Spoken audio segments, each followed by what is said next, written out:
Hey, it's John and Mike, brew-dudes.com. And what we have here tonight is Mike's continuation of his local maltster, series. He bought a whole bunch of malt. I mean, we're talking 40 pounds, right? Yeah. Because that's what they ship with no shipping fees. And so he's got a lot of beer to brew with that amount of grain. So you're saying you're evolving that pale ale? So so a couple tonight? beers ago, I had just played with the pale malt and the Munich malt together with just a very small bittering charge, just so I could taste the malts and have a beer to taste and try. But now it's time to actually sort of create a American pale ale using those malts. So that's what I did here. So this is, just like before, this is 83% of the pale malt from Valley Malting. It's about 2 Levabon. Then it's 17% of their light Munich, which is about 8 Levabon. I fermented this with Nottingham ale yeast, just like I did the last time. The mash schedule, I mashed this 148 degrees for 40 minutes, then I ramp it up to 168 for 15. So the hops on this now. Please tell me. This is 2 ounces of Centennial and 2 ounces of Simcoe at flameout. That's it. Boom. Yeah, boom. Boom. So I boil for, just in this example, I boil for 40 minutes just to sanitize and get my volume and my starting gravity where I want it to be. And then it's, in this example, it's 4 whole ounces of hops right in there. Shut it down, put a lid on it, and let it no chill overnight. So hop bursting and letting it roll. The starting gravity on this was 1048, and it finished at 1013 for about 4.6% ABV. I dry hopped this after fermentation. I dry hopped this with another just an ounce of Centennial and an ounce of Simcoe at the end for 3 days at 45 degrees. So the beer finished fermenting.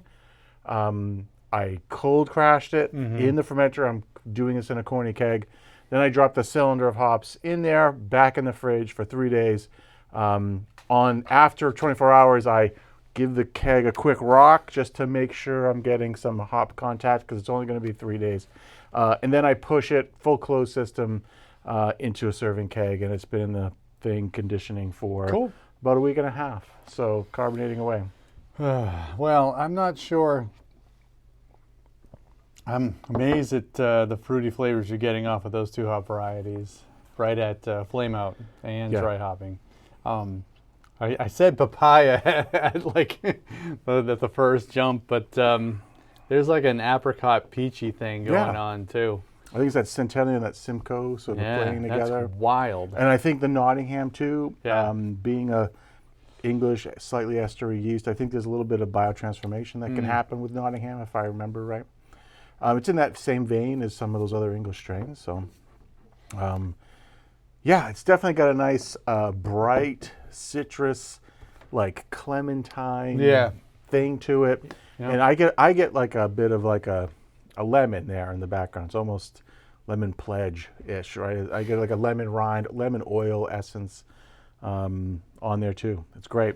And I think that the whole point of this, I love the malt profile. I love the way the colors come out for a hoppy beer. As far as American pale ale goes, I think it's not necessarily classic American pale ale. I mean, you can try and calculate bitterness on hop bursting 4 ounces, but for me and my palate, this long overnight, slowly chilling steep gives me enough bitterness to balance it, but maintains a lot of flavor. Yeah. It's almost like, to me, I wonder to some extent, I'd like to play with this idea more, but it's like first wort hopping in reverse, almost, right?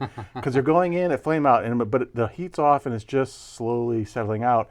And you would think, you're just going to convert that all into isomerized alpha acid. It'd be super bitter, but it's not. Nope. It just doesn't. Nope. I mean, it probably gets down to 180 or less relatively quickly, and then what's in there is being kept in. And I think this one was in the Bruzilla, so I put a piece of foil over it and then put the glass lid back on top. So even though it's still warm, I'm not volatilizing out of the thing. So, yeah, super cool beer, I think. Yeah, yeah. Yeah, really I enjoyed it. So, I would say,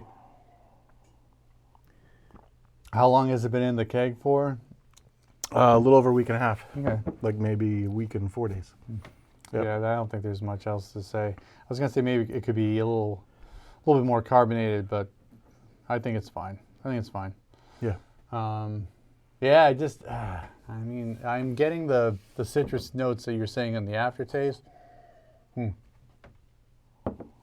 But up front, it's more of a weird, it's not, like, I hate saying stone fruit because that brings on a lot more, like, softer fruit flavors. Yeah, yeah. But, yeah, I think it's tropical and, like, lends itself more to that apricot peach thing. Yep. Like dried apricots are coming to mind when I had the first couple of tastes there. Yeah. So. With like a bit of citrus zest on top of it. Right? Yeah. It's cool. Yeah. And I love achieving that orangey thing in the beer. I think a lot of that orangeness is coming from the Centennial. Yeah. Right? Yeah. Obviously, right? Because when you get like really great, like all Centennial, like Two Hearted or whatever, it does have a lot of that. It's got that grapefruit, but it's really more pushing that orange thing. And then I think anything tropical is probably being pulled over from the Simcoe. From Simcoe and the late. Because we did, we just recently did Simcoe. Of course. And that we was surprised. Part of the inspiration for sure. wanting to pull the Simcoe that I had and throw it into this beer with. And I think Simcoe and Centennial, these are two really old school American hops that deserve their time together. So I think it works. It works pretty well. That is really great. Yeah. I think we were surprised at Simcoe. We thought it was going to be a dank bomb, but we were surprised at all the fruit flavors that came with it. So very good. So cool. So there it is, Valley Malt. Love it. We'll see what else we do with those malts in the future, but American Pale Ale. Now I got this to drink, so it'll be good. Now you have this. And the weather's getting ready for this. Yeah, totally. All right. Well, thanks very much. I appreciate the beer, and let's keep harping on Simcoe as a late edition hop and all the different things that come with that. So, and bringing Centennial and Simcoe together. They've been apart for too long. They've been apart for too long. So, all right, give us a thumbs up. Like this video, please. Also, subscribe to our channel. We dig this kind of thing, and we'll keep doing this as long as you keep watching. For John and Mike, brew-dudes.com. Brew on. Cheers.